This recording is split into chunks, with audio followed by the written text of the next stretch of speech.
When police officers and deputies are wounded in the line of duty, recovering isn't their only worry. There's also a huge financial cost. Now there's a push to lighten that load. News 13's Alex Goldsmith is live at APD headquarters with that story. Alex? Dean, the public often steps up to help officers hurt when they're ambushed in the line of duty. But even in high-profile cases, those officers still have to deal with a lot of hassles. I honestly think this community would be appalled. Just because we were injured in the line of duty doesn't mean everything's going to be hunky-dory. It has happened all too often in recent years. Deputy Robin Hopkins shot and nearly killed by a felon in a stolen cop car. Officer Jacob Grant shot and nearly killed during an undercover drug bust. Officer Lou Golson shot and nearly killed during a DWI stop.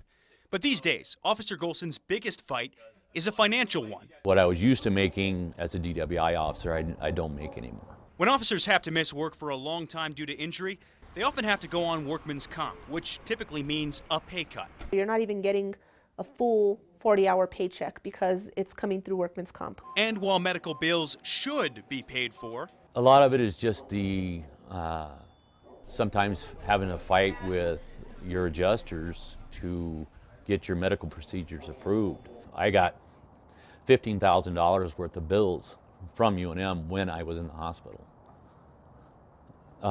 Those have since been turned over to the city, and I'm assuming they're getting paid.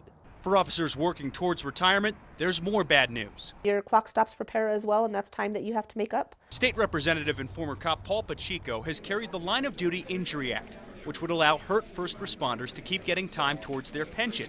It's died in the Senate the last 2 years. My fear is that it's become a political issue, and it's really not a political issue. For now, officers often have to rely on the public to help support them when they're hurt. We can't be relying on the generosity of the public as far as in contributions and donations. We need to have something more that's foundational.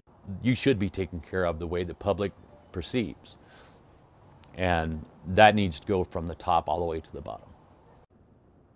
Representative Pacheco tells me he'll consider carrying the Line of Duty Injury Act again this year, but because it's a shorter session, the governor would have to put that issue on lawmakers' agendas. Back to you. All right, Alex, thank you.